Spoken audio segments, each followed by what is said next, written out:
are all in union with Jesus, and then the walk or the conversation that we need to have is, what does that look like? How does that play out in our lives? I mean, what does it look like to say that a person living in some remote corner of the world that's never heard the name Jesus, to say they're in union with Jesus? What does that look like?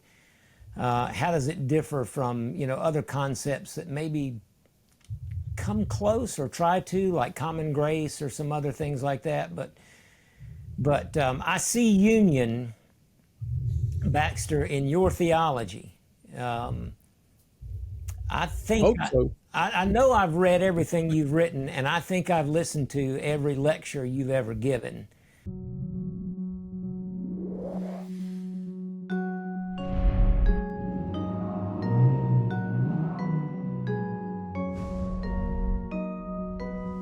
Hey guys, glad you're here. This podcast is a little different. I've done it before. We're going to be featuring a conversation Baxter, Kruger, and I had with our friend Bill Winn. We have a show, Baxter and I, Across All Worlds. I'll tell you more about that in a second, but every once in a while I like to cross-platform and introduce you all to that world. And there was an opportunity to also have Bill Winn on Rethinking God with Tacos, which is exciting. Bill's the author of Uncle Pink, Dirt and All. It's an incredible novel. He's a brilliant storyteller, a novel about the goodness of God, about friendship, about this Trinitarian faith, if you're paying attention. We also dive into the sacred-secular divide, and he's a brilliant communicator, a lot of fun to talk to. We had a lot of fun in this conversation. So Across All Worlds, you can learn more about it at crossallworlds.com or paracaresis.org or familystory.org. This is where Baxter and myself come together. We're some 80 episodes in, and this is one of those conversations that's featured there that I wanted to release to the Rethinking God with Tacos podcast listeners. So enjoy this. Appreciate you guys. I'll catch you on the flip side. Hello, guys. Good to see you all. Hi. This conversation taking place through the interweb, all the technology, across all worlds. We got Bill Winn with us, Baxter. The one and only Bill Winn. Thank God there's only one of them. Yeah, the world couldn't take more than one.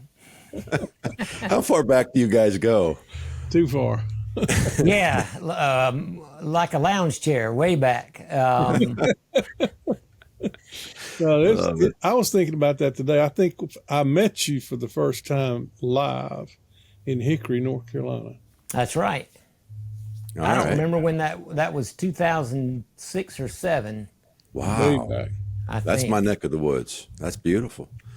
Yeah. And Bill, you got that guitar. You put it on there to be in solidarity with me. Yeah, that's right. Yeah, that. I've got the rest of them around the room in different places, but I wanted to make sure I put one up on the wall so that we're have our kindred stuff. We need to get Baxter one. Athanasius Icon, I think he played the guitar. Okay, I'm sure of it. he played the Roman government, that's for sure. Yeah. You're going to have me doing the rest of the day trying to figure out what he used to sing now. That's going to be my goal for the rest of the conversation. So crossallworlds.com is where you find us. We've been having profoundly beautiful conversations. We took some time off, but you've been traveling, Baxter. We were talking about that.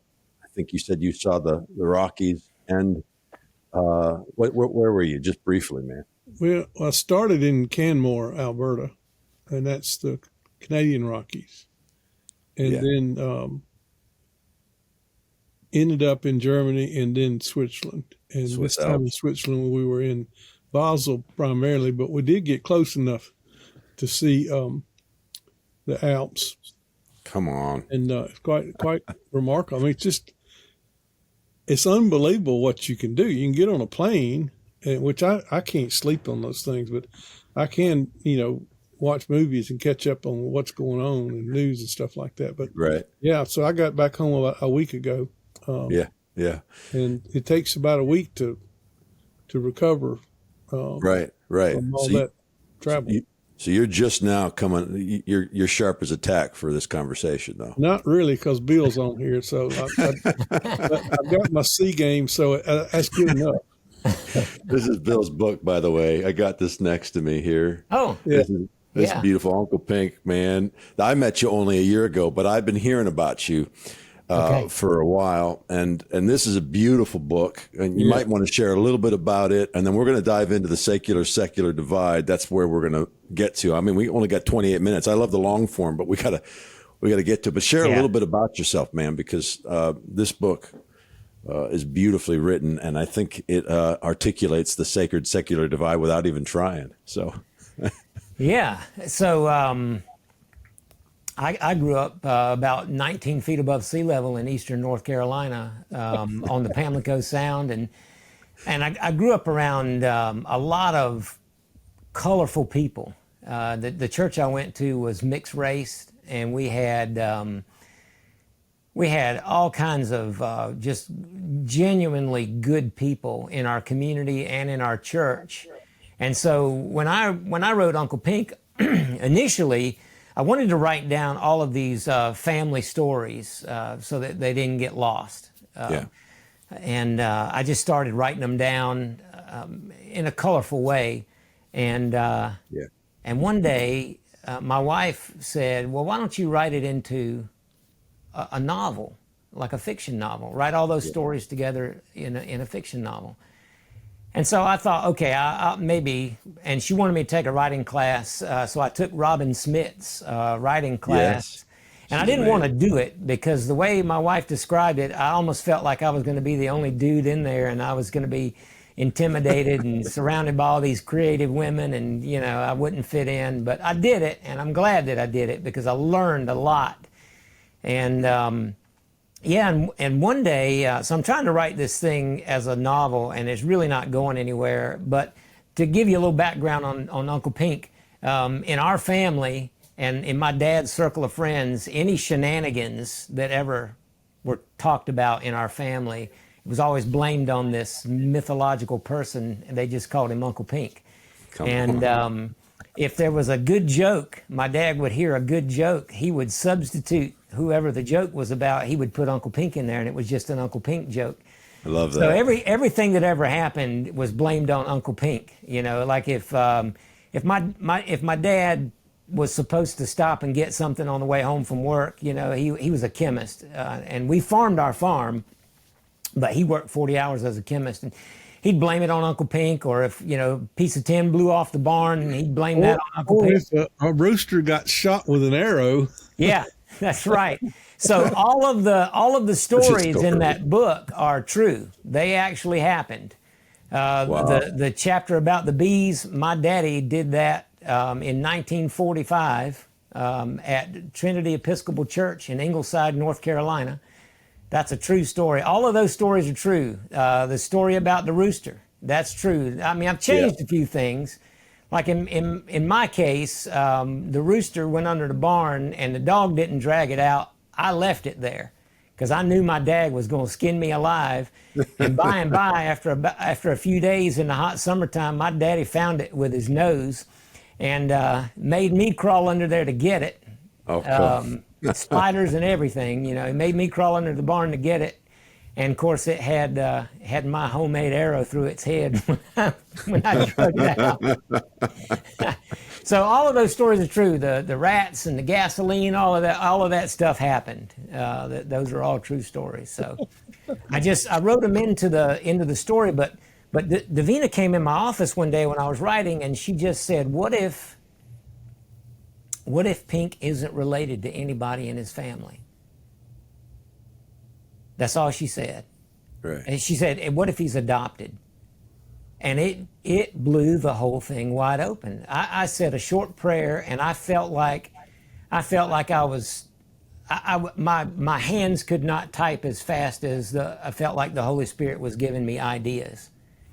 And there were nights when I would wake up in the middle of the night and go sit at my desk. And one night I wrote something like 7,000 words between midnight and 3 a.m. It just was coming out of me so fast. The chapters about the bees and the sycamore tree were the ones that came out that night. Wow. But and that sycamore tree is important because there was a great big sycamore tree next to the pond at my granddaddy Warner's farm. Warner and Mary Ethel Winn were my dad's parents. Those were my grandparents, and I just chose the name Malone because that's the maiden name. So yeah, that's a little bit about Uncle Pink. I love it, and I love the. It's a good starting point for folks to get to know you a little bit. I think a lot of folks do, but then also for a jumping off point, because to me, storytelling it takes, in the conversation that we're going to have, this sacred secular divide in which we've grown up, for me, in love with Jesus, but also in the religion of separation, and stories are the place where everything merges and everything is sacred. And so I that was for me. I thought we got to have you introduce this book and introduce who you are, but maybe speak to that a little. I know, Baxter, you can speak to this. I mean, the through line in almost every conversation we have is union, Right. and this would be no different as we dive into this subject. But I don't know what's burning on you, but that'd be a good jumping off point, Bill or Baxter. Are you waiting? Well, I will. I mean, I've been one of the things that we talked about in this recent tour I was on was this very thing, and how when you trace it back, it really goes back to the fall of Adam and his assumptions about God after he had been unfaithful and disobeyed, and how he was then hiding, and then they perceived distance. The minute you perceive distance between God and you, or separation, you've created a sacred secular world, and then that gets very sophisticated in some strands of Greek philosophy, where you have God, or the one, or the good, it's sometimes called, especially in Plato and then Neoplatonism. All that's Neoplatonism is really what they were grappling with at Nicaea, the implications. But essentially, you have a very sophisticated presentation of the same thing, that God is up there. He's vastly, infinitely separated from the human race and creation, because that's evil. Matter is evil. Yeah. So the instant you make those assumptions, which we all have in us just by virtue of being human, especially in the Western world, well, that's the beginning of the sacred secular dichotomy. I mean, there's the sacred space, which is all things to do with God, and then there's the secular, which is everything else. Right. And then that, again, this is amazing, but it gets placed even further back, the dichotomy, or the split between spiritual things and human things, with, believe it or not, in Calvinism, which goes back to Augustinianism. But essentially, when you have God before the foundation of the world deciding that he's going to love some and bypass or deliberately damn the others, you've got the creation of a sacred secular split within the very thought of God before creation. Yeah. So it's built in pretty deep. But the practical side of it is when how we, those who want to have a relationship with God that's meaningful to them, they instinctively think, I've got to do less human things and more spiritual things. And right. If you're not careful, you just end up pursuing a God who is not relational. Yeah. And whose holiness means unapproachability, and that begins to flavor your fatherhood or your motherhood or whatever. But I mean, it's just appalling, because then kids do not think of baseball as having anything to do with God, or even romance, or fishing, or fishing lures, or, I mean, the whole of our humanity. The incarnation screams against that, because Jesus has become a human being, not to take us out of our humanity and get us in the invisible world, which is what the Greeks think. Jesus has come to be with us in our human world forever. And that our humanity is the very theater, if you want to put it that way, to use Calvin's language, where the glory of God is shared with us and expressed in us in all kinds of ways, including, you guys got the guitars back there, but music is not secular. I mean, there is no secular thing. There's only the harmony of the Father, Son, and Spirit. That's the original music, is the life of the Father, Son, and Spirit. Now, as we live it out, it gets twisted. Yeah. But twisted does not mean secular. It just means sacred music that's being twisted. And part of our job is not to throw the guitars out, It reminds me of George MacDonald. I think it was his uncle. And I may get characters mixed up here just a little bit, but his grandmother was a Calvinist, and she made George MacDonald's uncle burn his fiddle because it was of the devil. Right. No, it's not of the devil. It's part of God's creation Come on. in and through us, and it's beautiful, and it can get twisted in our darkness. But you don't throw it out; you untwist it. Yeah. And so that's the large perspective. Within that, you got all kinds of stories for everything Bill was talking about in his book Pink, and lots and lots of stories that we can go into that illustrate the point. But I can't think of anything more. I mean, one of the stories that I'd like to tell a lot is about a kid that picked me up in the Midwest in the springtime, and he said he was kind of a little bebopping guy, and I asked him, I said, "Are you graduating in May?" And he said, a couple of weeks. He said, "Yeah, I graduate next week, as a matter of fact." And I said, "What are you going to do to graduate?" He says, "I'm going to seminary." And I said, "Well, are you going to be a missionary?" He said, No, I'm going to be a pastor." And right then, this guy on a John Deere tractor, massive thing, because the whole earth was flat in that part of, I think it was Kansas, but I can't remember. But a big, huge John Deere tractor turned, plowing the field. And I asked that kid, I said, how does Jesus Christ relate to that man on the tractor? Because he farms 60, 70, 80 hours a week, and his wife's right in there with him, and so are he's probably got 2 or 3 kids. Now, how does Jesus relate to that farmer? And he goes, "Well, I don't know. Never thought about it." And I'm like, "Well, why would that farmer come to listen to you and bring his wife and children if you don't know how Jesus relates to what he actually does with most of his awake hours?" And he said, I just don't even know what you're talking about. And I said, "Well, when you get home tonight and get ready to cook supper, and you do, and you sit down before you take your first bite, what are you going to do?" He said, "I'm going to pray." I said, "What are you going to pray about?" I said, "I'm going to thank Jesus for the food." And I said, "Well, why are you thanking Jesus for food that the farmer grew?" And he said, "Well, you're not saying I'm not supposed to thank Jesus." I said, "No, what I'm saying, of course you thank Jesus, but what I'm saying is that your prayer already knows how Jesus relates to that farmer, but you don't have a theology or a worldview that will allow you to see it and understand it, because that farmer is participating in Jesus's provision for you and your family, or your, he wasn't married, I don't think, but you and your flatmates or whatever." And he's looking at me, and I'm saying, "Yeah, now you know who the farmer is. So you don't treat him like a farmer. You treat him as a child of the Father, Son, and Spirit who's participating, and you thank him for his service and for his participation. And if you do that, then he's going to be bringing his family to listen to what you have to say about how Jesus relates to what we do with our lives 24/7. Hey guys, Jason here. I want to tell you about our new Rethinking God with Tacos online Circle community. Circle's the name of the platform. It's a place where we're growing mature in love, where we're free to ask questions. Listen, if you want to just check it out, it's free for the first month. And add to that, my new Rethinking God with Tacos book is also being given away for anybody who joins the group. I'm excited about what we're experiencing there so far. I'm grateful for all the folks that are participating. It is a way to monthly support the podcast. It's $25 a month. If you can't afford it but really would like to be a part of this, we do have scholarships. Okay, what does community look like, and what are some of the perks of the group? Well, first, that Rethinking God with Tacos book, we're doing a book study. We've already done 3 weeks, but they're all being recorded, and I'm loving it. It's on Wednesdays at 1 p.m. We're interacting, connecting, working through the book. There's 16 total weeks that we'll be meeting on that book.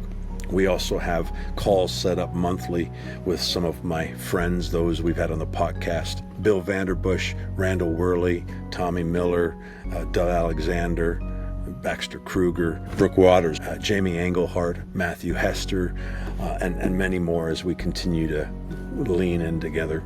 I'm looking forward to those conversations. That's a monthly conversation. And some of those will include master classes where we'll be offering resources and curated gifts over the course of a year. Add to that, the podcast drops a day early, ad-free. Across All Worlds, my television show with Baxter Kruger, also drops early ad-free. And then we've got Taco Tuesday Reflections with me, where I have shared a story, written something that's burning in my heart that I wanted to share with this group. So check it out. The first month is free. The book is included. Thankful for all of you. Thankful for all the folks that are helping to build community, both on Facebook, in this group, and in person. Grateful, grateful, grateful for the communities that are being birthed out of this podcast and the transformation taking place as we mature in love. All right, I'm going to let you get back to the podcast. Come on.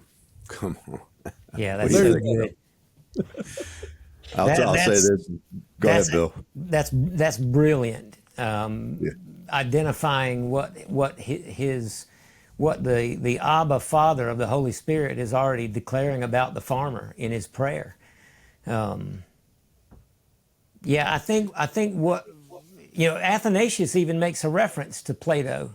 He calls him that giant among the Greeks when he's talking about whether Jesus creates out of pre-existing matter or not.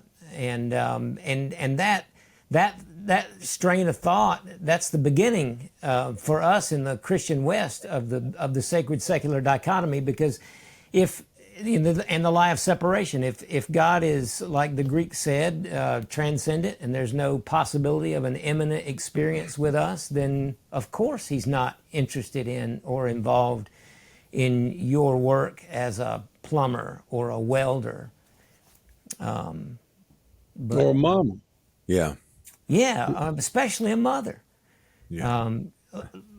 About 15 years ago, I was chaplain this one year at this Christian summer camp, and the year before, we had these 12 porta potties all over camp. We had a couple out by the football field. We had a couple over at the paintball area, and we just had them everywhere. Well, one summer, blazing hot summer, the Porta John company forgot about us.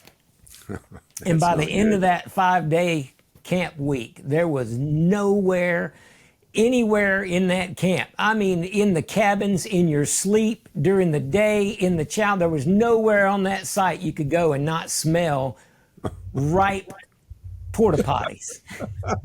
And so the next year when we got there, we made some phone calls. Hey, just want to let you know, remind you we're here, and be great if you could remember us this time. And so the first time the Porta John man drove into camp it was like probably a Tuesday, all the kids that were there the previous year cheered for him. Like they parted the road and they're clapping. I mean, I don't know that he'd ever had a reception like that before. He's driving the Dr. Pumper truck, down the path, and these kids are cheering for him.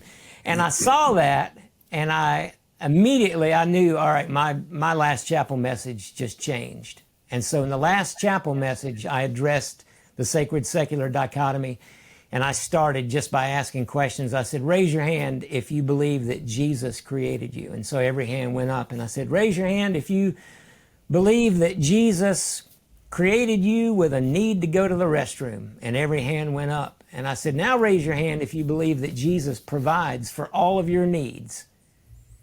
And then I said, the guy driving the Porta John truck is probably not going to tell you a story that, when he was 14 years old, he was sitting at, some little schoolhouse somewhere, and the Lord gave him a vision that one day his ministry would be cleaning out Porta Johns.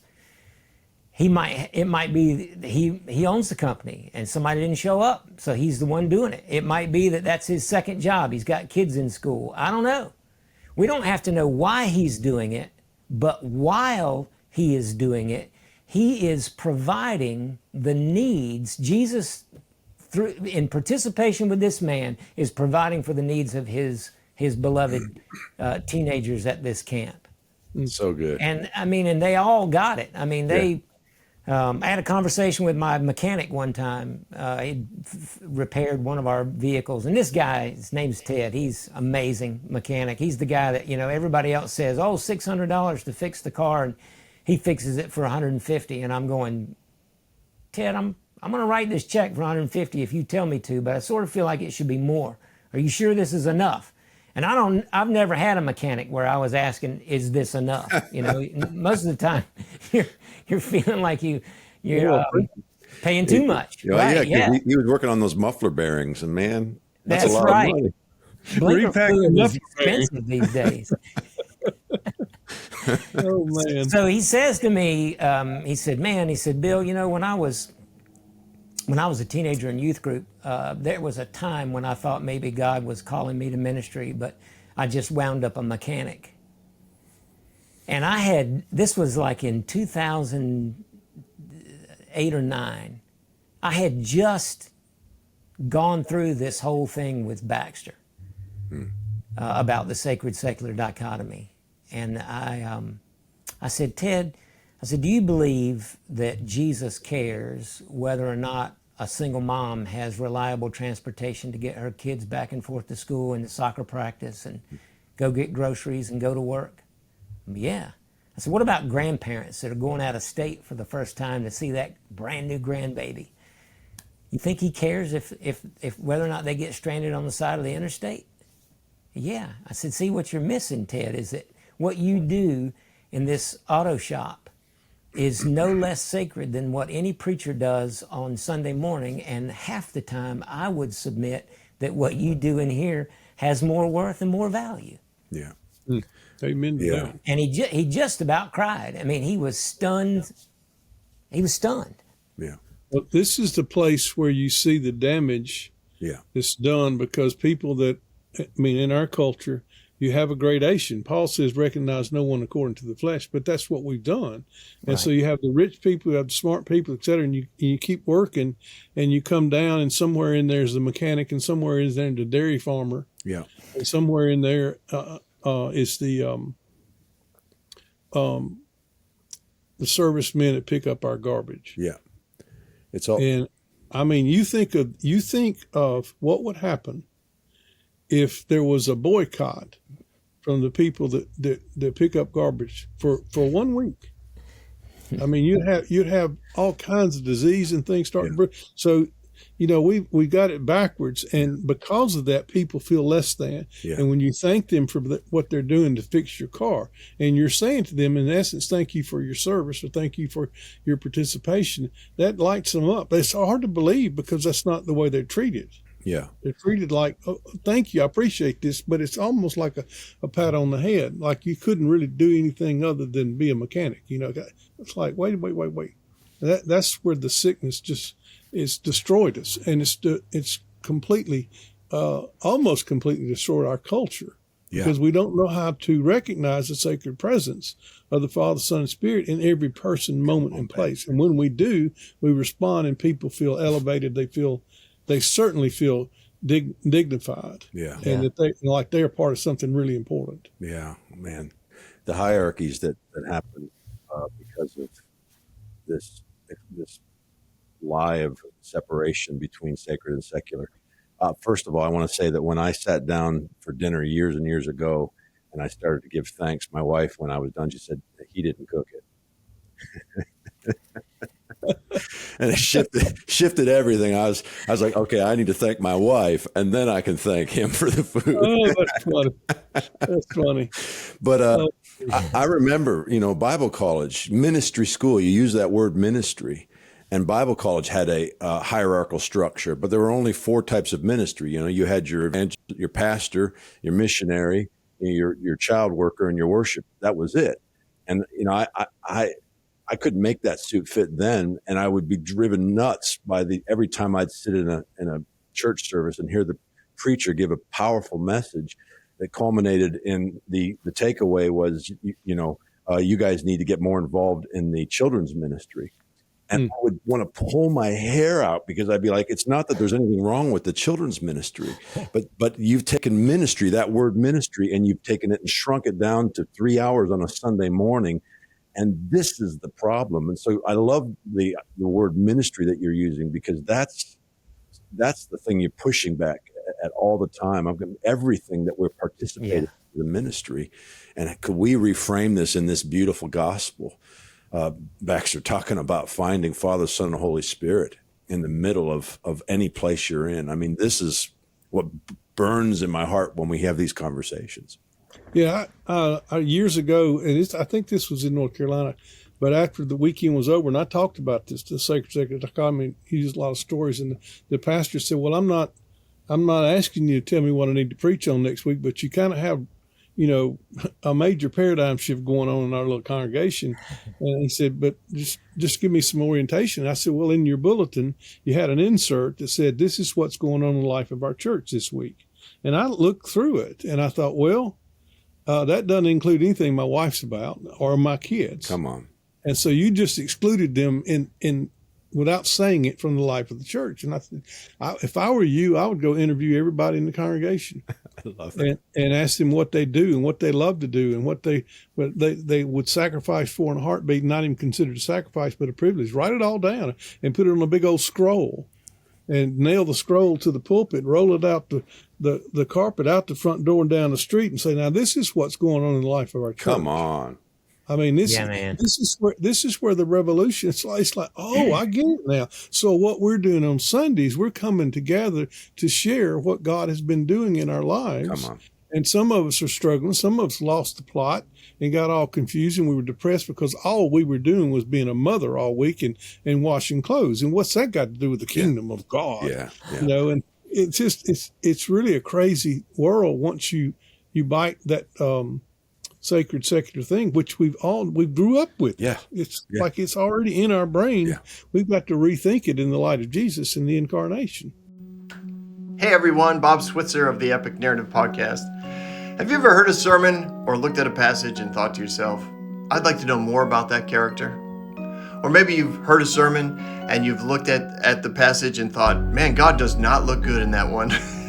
Well, on the Epic Narrative Podcast, we take the time to look at the whole story. And we believe God is good and always has been good all through time. We do take time to ask the hard questions. We explore the culture. We examine some of the misunderstandings that have led to misbeliefs about God and His goodness.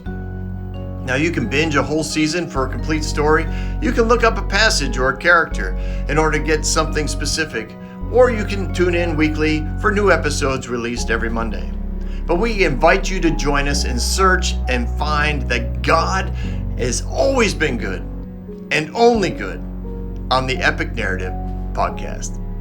I know Bill Winn. I know it's on his heart to talk about union. So we'll give him first go. Yeah. Come on. What's on your mind about that? A heart, Bill?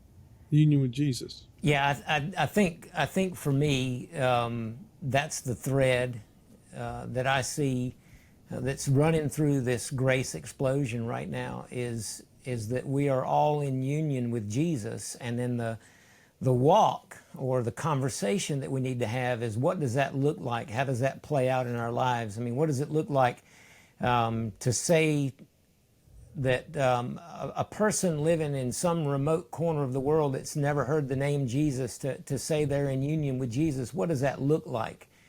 How does it differ from other concepts that maybe come close or try to, like common grace or some other things like that? But I see union, Baxter, in your theology. I think Hope so. I know I've read everything you've written, and I think I've listened to every lecture you've ever given. That's the thread that I see, and in the beginning for me, I think the first thing I ever read of yours was it was God is for us, and it was 2006, and I was sitting in my office. I was at home by myself, and I got to chapter 4. And I grew up in the church I grew up in, our faith tradition. You didn't even so much as like put a hand up in worship, like everybody was very stoic and, keep your hands down by your side. The only person that was able to raise their hands in worship was the worship leader. And he did this military counting the cadence for you. And Right. so any kind of charismatic expression was foreign to me. And I got to chapter 4, and God is for us. And I jumped out of my chair in my office at home with such force that my chair overturned in the floor, and I ran out the back, out down off the deck and ran around my backyard about 3 times, waving my arms in the air and screaming at the top of my lungs because I had never heard anything that was that good. And when I got done, I was getting ready to walk back in the house. I looked over, and my neighbor, Tanya, was watering flowers, looking at me like this, because we just moved in. We'd only been there about a year. And she's like, well, this preacher has lost his mind. Either he's got something to smoke that's pretty good. Yeah, so I didn't say anything. I just waved at her and went in the house and, kept reading. But you said chapter 4. Yeah. But Yeah, I don't have the book in front of me. It's on the shelf over there, but somewhere, huh? That started it for me. God is for us, the mediation of Christ, and the mystery of Christ and why we don't get it by Capon. Those 3. Tim Brissell sent me those, and I read them all in a week, and it just blew things wide open, and I slowly started to see it when I read my Bible. I started to see union. I started taking this little Greek word, this little Greek preposition, en. I started taking it literally, and I started looking for it. like the Word was made flesh and made his dwelling among us. No, the Greek word there is en. He made his dwelling in us, right? And and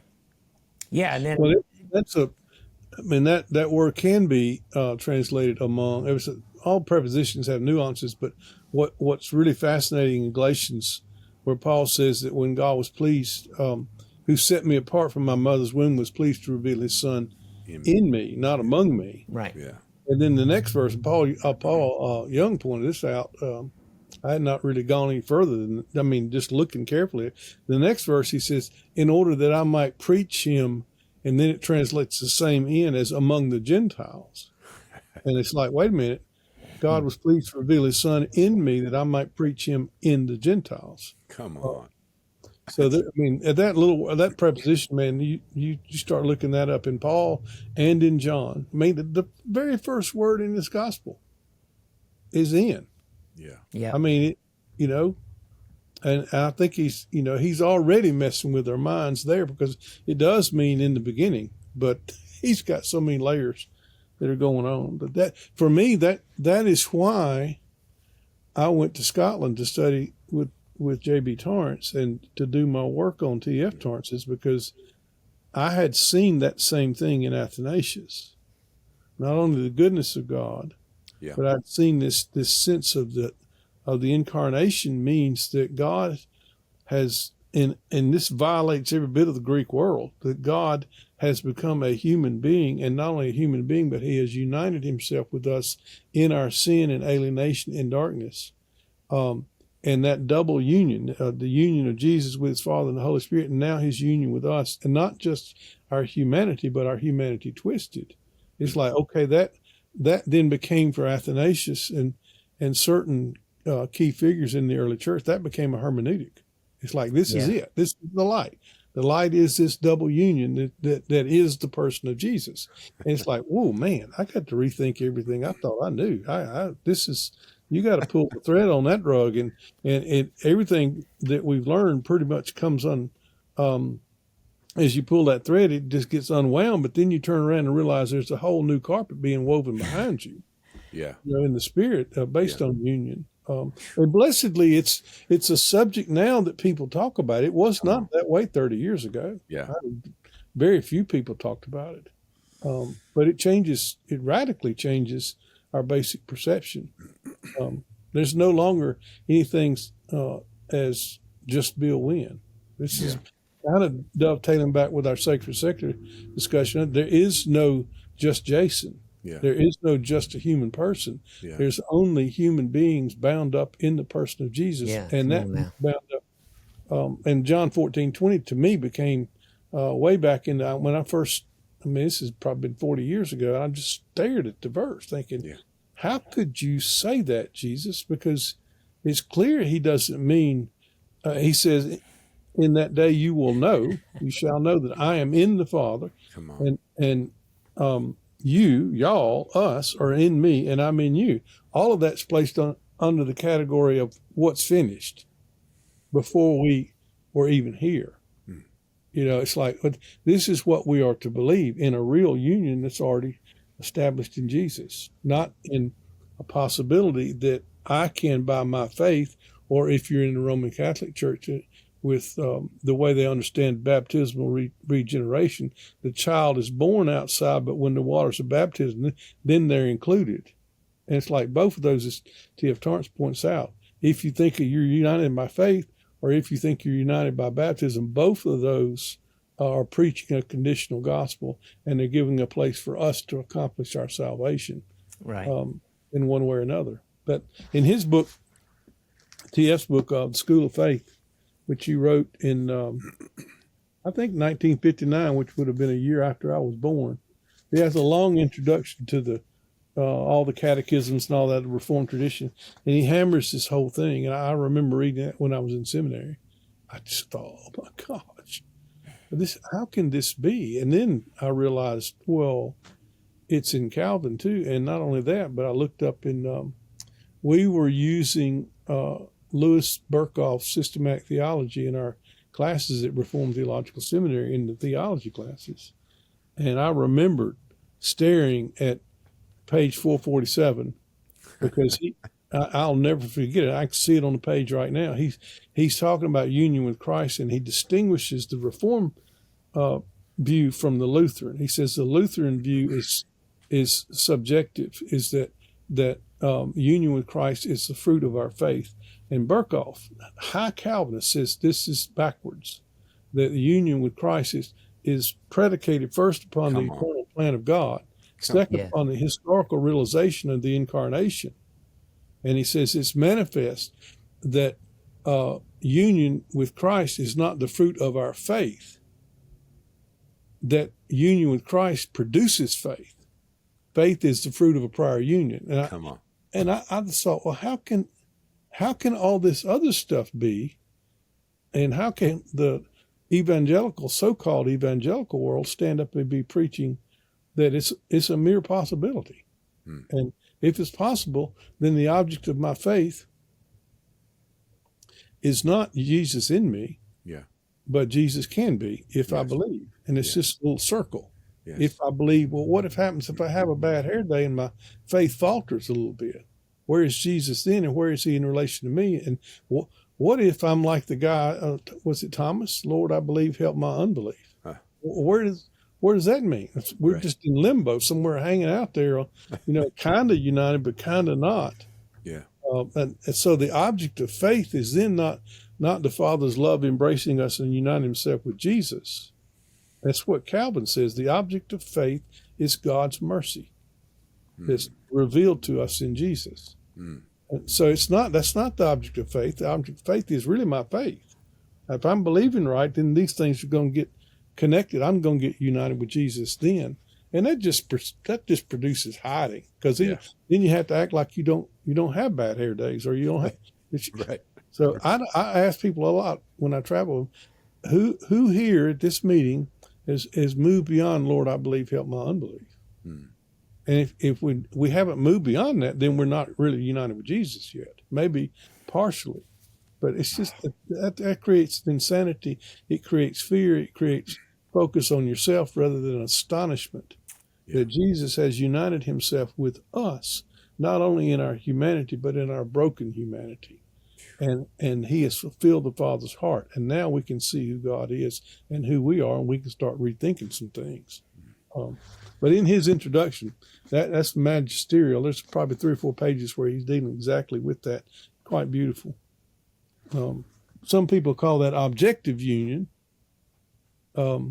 because then they want to talk about subjective union, which is when we believe.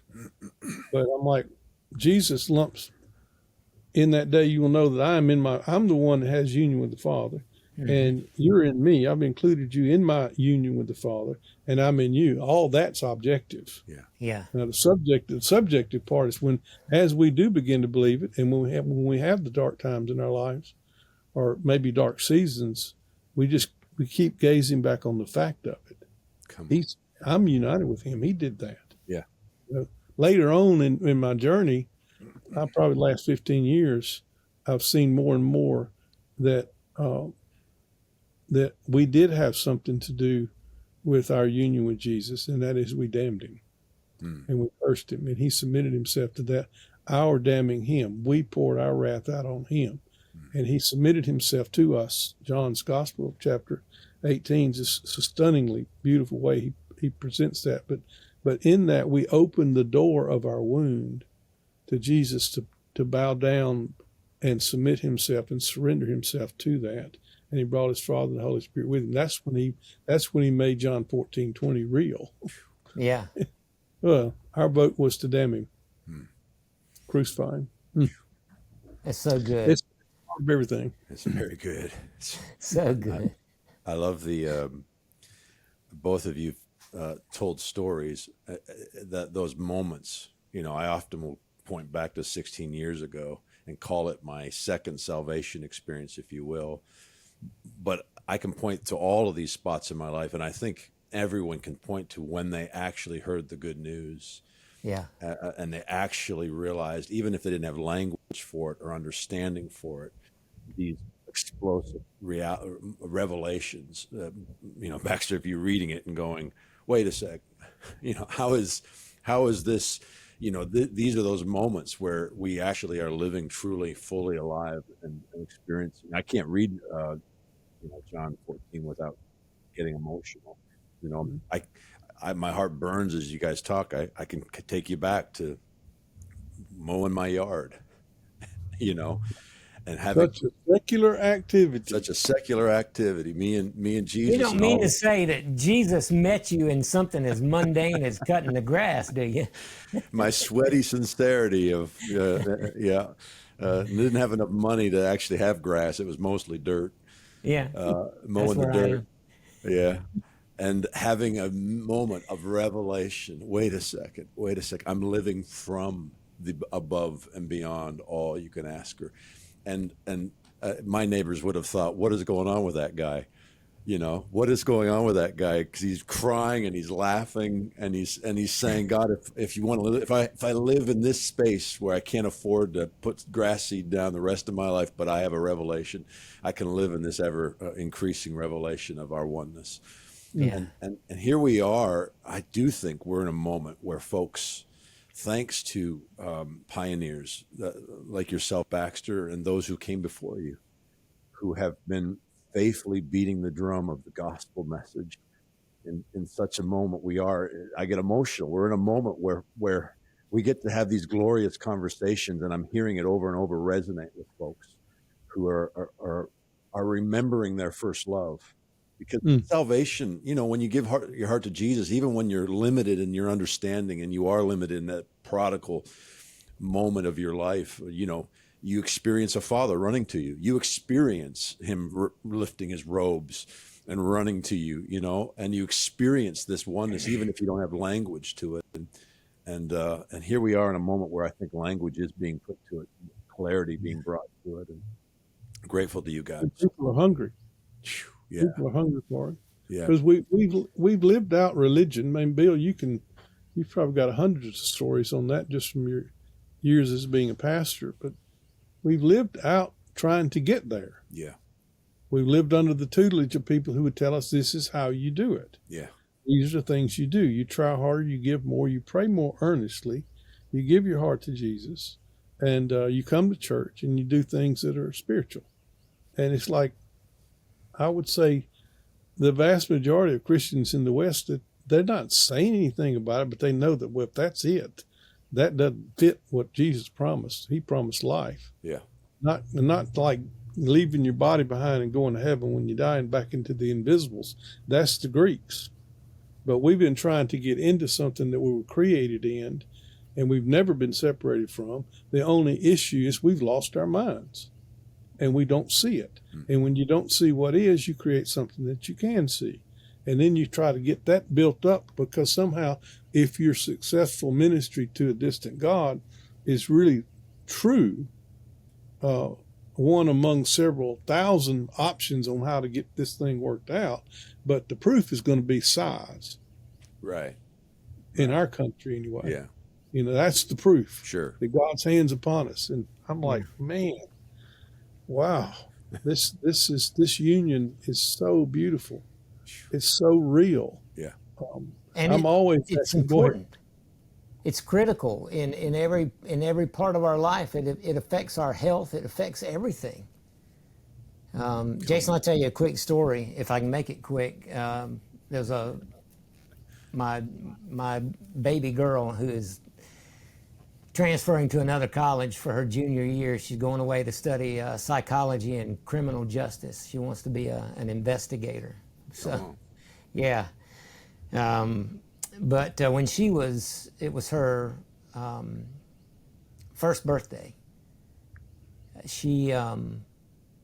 We were having this little family birthday party, and my phone rang, and it was one of my church members, and she was frantic, and she was telling me about her husband's Aunt Mary.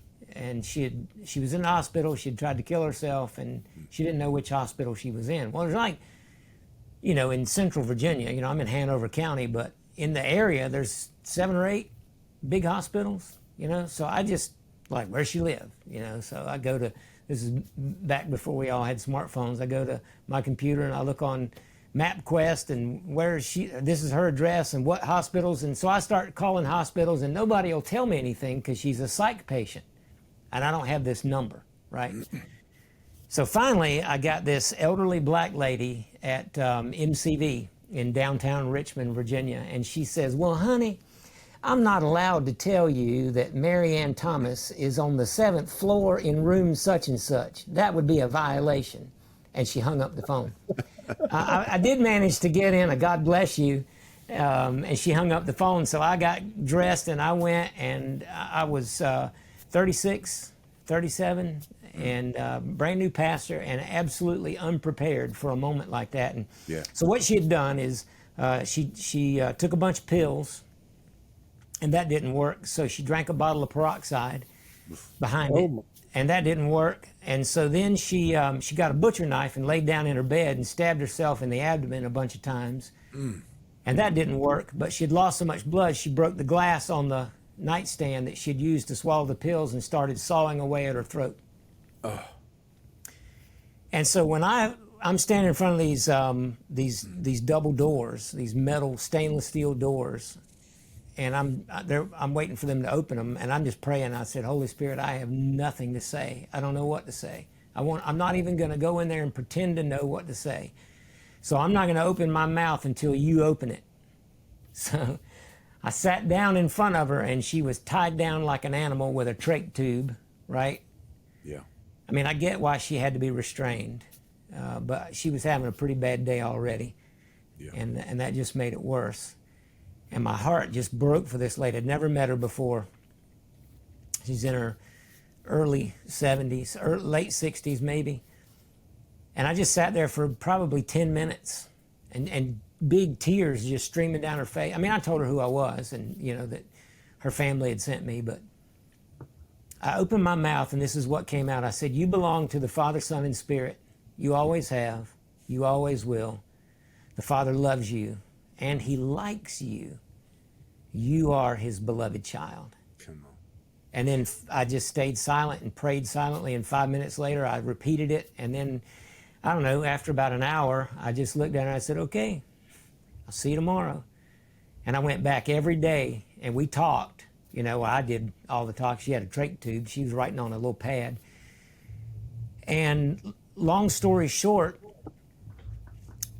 that woman was completely transformed just by knowing she didn't have to perform and earn her way in, that God already loved her. And then a year later, she met Baxter and Paul when they, in 2008, when they came to our church here in Richmond. And she fell in love with those two boys. And I mean, they called her on the phone even to check up on her. And when she finally passed, she got cancer, and she finally passed. And I went the last time I saw her at the nursing home, I said, Mary Ann, how are you doing? And she looked at me with the biggest smile and she says, well, I hope I'm dying because I'm ready to go. I'm ready to go be with Jesus face to face. Wow. And I said, well, Mary, I said, I have a favor I want to ask you. I said, I haven't told your story outside of our church. Everybody at the church knows your story because they were all praying for you. Yeah. I said, but I haven't told that story. I said, but if you give me permission, I'll tell it because I think it'll bless a lot of people. Yeah, well. And she said, Bill, you tell it to anybody you want to.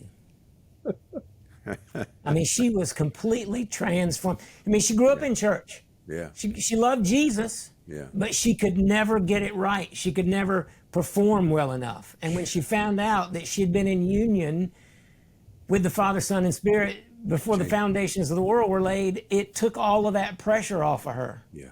Mm. Yeah, it changed everything. Changed it all. Yeah. That's the thing I'm talking about. That's when we're telling our stories and we're actually describing something that was real. Why I'm throwing my arms up in the yard as I'm mowing. I'm coming into just a moment of awareness that I've always been in my Father, and everything shifts, everything changes. And then, like you said, Baxter, you start rethinking, you start weaving the rug behind you. You don't even know you're doing it. That's beautiful. Whew.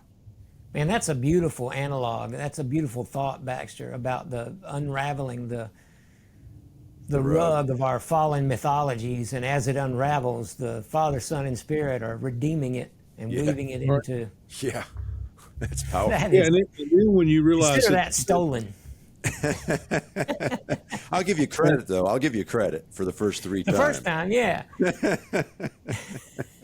well, the beautiful thing is you take that story to another level, and the rug is you in your life. Yeah. Yeah. And what's being woven is you're being woven into a sacrament, a living, embodied expression of the life of the Father, Son, and Spirit. Yeah. That's their dream. Yeah.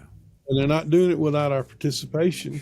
And they take whatever we bring to the table, even if it's a bunch of, scubala, theologically speaking, and they're going to weave it. Yeah.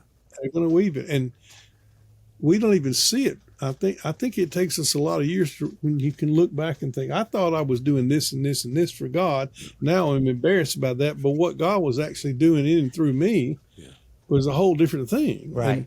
And that's, Mary Ann's like that revelation, like, wait a minute, the despair. And that's where we are right now, I think, across the world, is you have a growing despair on the part of good people. Yeah. They've been there, they've done that, they tried, they worked really hard, and they're honestly good people trying to walk with Jesus and in their own way. And they're despairing inside, can't really talk about it.